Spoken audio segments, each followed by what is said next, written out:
inside your KDP account, when you want to add a book, you want to click on Bookshelf, and then you're going to click Add New Title. Now, I recommend that you join KDP Select when you first upload a new book to see if it'll be beneficial for you. It may or may not be. But once you check this, you're in for 90 days and you can't back out. So think about it carefully. I always do it with all my books when I first add a new book. So what you're going to do after that is you're going to put the title in here, whatever your book title is. And, you know, if it's part of a series, you can select this and put the title. You can put an edition number if you want. Here's the description. Whatever, you know, that's kind of like your mini sales page that's going to sell the people on the book without being too salesy. You want to add at least an author name.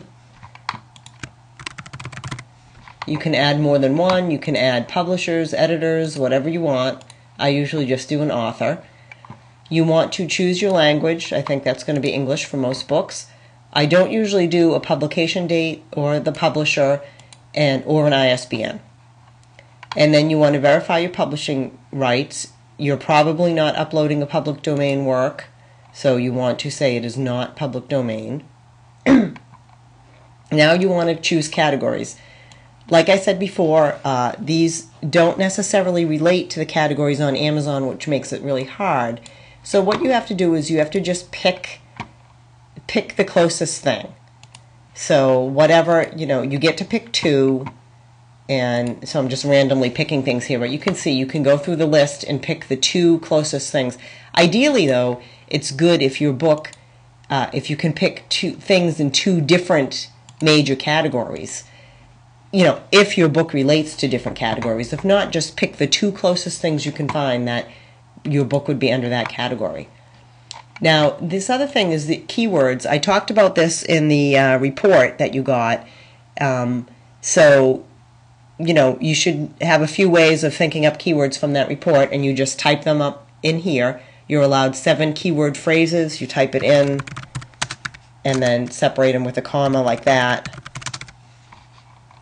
Next, you're going to upload your book cover. You're going to browse for the image on your hard drive.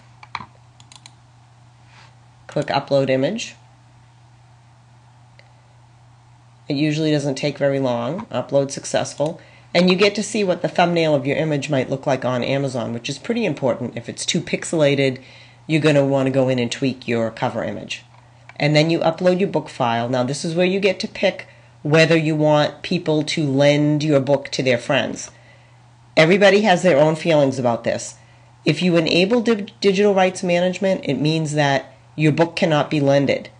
If you do not enable it, people can lend it out. I usually allow people to lend it. Some people think this encourages piracy. I don't know. You've got to choose for yourself.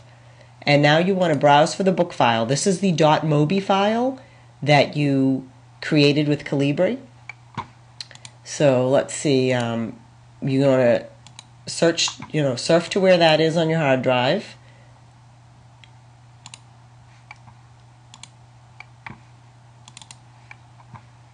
And then you're going to click Upload Book. It takes it a little while. Sometimes it can get stuck and it can take quite a while. Hopefully that won't happen now.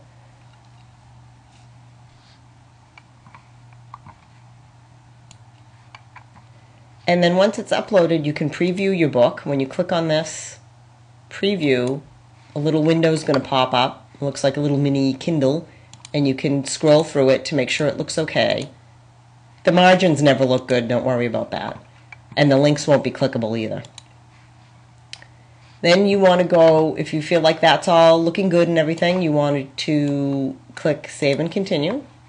Oh, oops. Oh, I didn't actually add the categories. I'm just going to pick 2 and click Save. Now you get onto the second page where you can pick worldwide rights, or for some reason you don't have rights everywhere, you can choose what countries you have the rights for. And now you get to choose your royalty. I went into this in the PDF, that report that you got. Just pick whatever you want to start off with. I'm going to choose this, and then I usually click off this so it just automatically figures out what to charge. The last thing is you're just going to click this button confirming that you agree to the terms of service. I suggest you read them so that you actually do agree. And then when you click Save and Publish, your book will go into review and it'll eventually be published on the Kindle. If you don't want it to be published right away, you can click Save for later. But that's pretty much it.